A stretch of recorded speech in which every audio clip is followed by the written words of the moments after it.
İdman TV-də yayımlanan Sərhəd Tanımayanlar verilişinin növbəti çəkilişləri Heydər Əliyev zirvəsində başlayıb.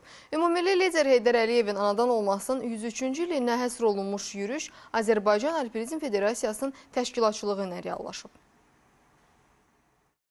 Azərbaycan Alpinizm Federasiyası Gənclər və İdman Nazirliyinin dəstəyi ilə ümummilli lider Heydər Əliyevin 103 illik yubileyinə həsr olunmuş xüsusi yürüş həyata keçirilib. Yürüş, Kiçik Qafqaz dağ silsiləsinin ən çətin və sərt marşrutlarından biri hesab olunan Heydər Əliyev zirvəsinə təşkil olunub. Dəniz səviyyəsindən 3751 metrik yüksəklikdə yerləşən zirvəyə qalxmaq üçün iştirakçılar saatlarla davam edən ağır yürüş həyata keçiriblər.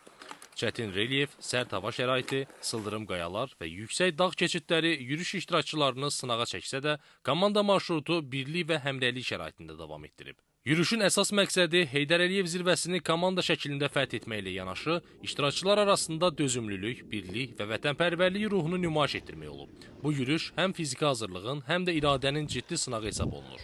Çünki yüksəklik artdıqca hava şəraiti daha sərtləşir, oksigen azalır və hər addım daha böyük güc tələb edir. Onları nə yüksəklik, nə sıldırım qayalar, nə də sərt hava şəraiti yolundan döndərə bilir. Alpinistləri adətən keçdikləri zirvələri fəth etdikdən sonra biz ekranlarda görürük. Amma bu dəfə Azərbaycan televiziyası olaraq biz də həmin çətin və təhlükəli yolun bir parçası olduq.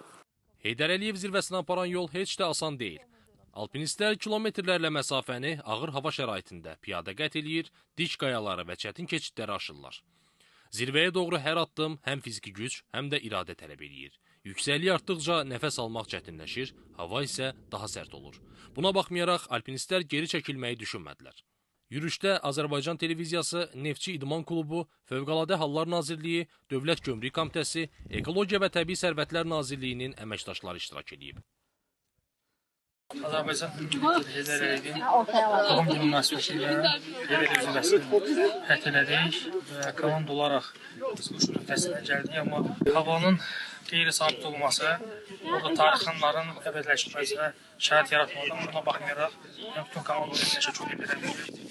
Çətin hava şəraiti, sıldırım qayalar və saatlarla davam edən yürüş. Bütün bunlara baxmayaraq Heydər Əliyev zirvəsi fəth olundu. Zirvədə dalğalanan Azərbaycan bayrağı isə bir daha göstərdi ki, Azərbaycan televiziyası ən çətin marşrutlardan və ən yüksək zirvələrdən belə tamaşaçılarına xəbəri ilk çatdıran ünvanlardan biridir.